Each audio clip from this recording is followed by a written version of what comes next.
Vasishta continued. As I said, I was roaming the heaven like a ghost. No one could see me. Though they were under my control, they could not control me. I suspect what's being referred to here is Vasishta can control whether others will be able to see him or not. One day I thought, I can realize my wish. May I be seen henceforth by these gods. Immediately my wish became real. They saw me. The gods had different notions concerning my appearance in their midst. They who did not know my identity thought that I had risen from the earth. They called me Parthiva Vasishta. That's Earth Vasishta. Some thought I had descended through the rays of the sun, and I became known as Taijasa, Light Vasishta. They who thought I wafted in with the wind called me Vata, Air Vasishta. They who thought that I had risen from the waters called me Vari, Water Vasishta. Vasishta was giving a detailed account of his own enlightenment practice, and towards the end of that practice he started identifying with creation again, with the elements of creation. And when conscious identifies with something, that's what it becomes. And this is especially true in a heavenly realm, where what you wish comes immediately true. So it's possible that he was being perceived in heaven in the various phases of his enlightenment practice. In the course of time, I came to have a physical or material body. To me, there was no difference between the subtle and the physical bodies. They were both pure consciousness in reality. And this is a very important distinction, actually. Once you've gone beyond any notion of physicality, then you no longer make this distinction.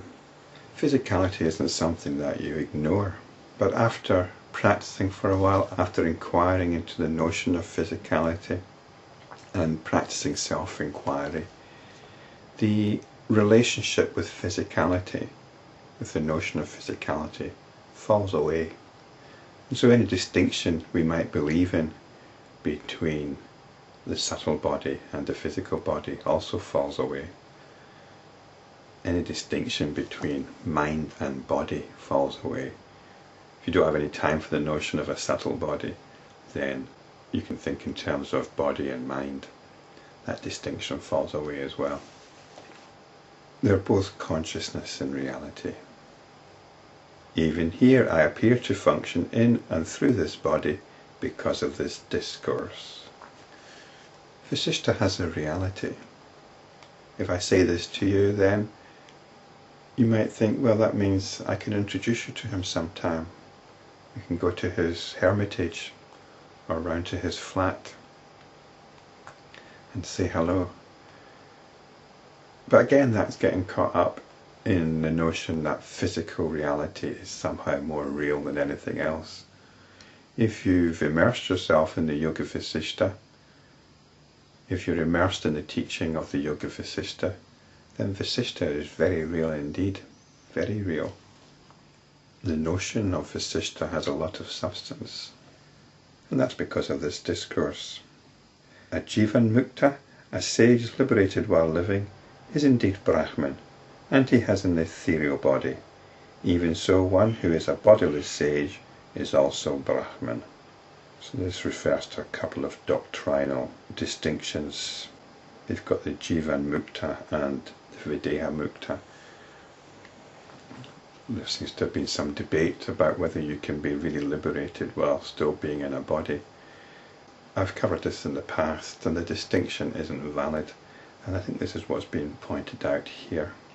We've also got this mention of an ethereal body. Is this the same as the subtle body? We have the Puriyashtaka and we have the Ativahika bodies. They've both been discussed at length previously, and I won't discuss it now because all these notions are provisional, and we're dropping notions now. We're dropping all these notions. We're not going to get caught up in points of doctrinal distinction. What's important is looking into the nature of reality, and we don't want to get stuck on points of doctrine If they help, that's fine, but otherwise let go of them. And this is what's happening here. The distinctions are being dropped. There is no notion in me other than of Brahman. Now you might think, well, Brahman isn't a notion. Surely what Vasishta means here, there is only Brahman, not even the notion of Brahman. Well, I think we can take it as it's written. What this means is, even the notional reality has disappeared. Vasishta is talking about a particular point in enlightenment practice and spiritual practice. And spiritual practice is about letting go of our notions, not engaging with the notions. And this means dropping the notions, but there's always going to be some notion around. So what are the notions that you're relating to? There's always going to be some notions that you're caught up in, some notions that you're relating to. And the only notion that Vasishta is relating to is Brahman now. We drop all notions. We drop notions of truth and falsehood. We drop notions of real and unreal, or real and imaginary, of physical and non-material, of existing or non-existing. We drop them all. There's only Brahman. Hence, even when I am engaged in diverse activities, this realization of Brahman does not cease. And this represents a new culmination of spiritual practice, of enlightenment practice. Previously I've described spiritual practice as working with the attention, being aware of the attention, bringing the attention back to itself. It can either be caught up with something or it can be resting in itself. But now we go beyond this. Mentally we know there's only Brahman, but Brahman is the tone which infuses our existence. It's the tone which infuses our relationship with the world. Brahman is like the background radiation that permeates the universe, and we're constantly picking it up. This is the culmination of Vasishta's enlightenment practice. So even when the attention is focused on something, focused away from itself, the realization of Brahman is still happening.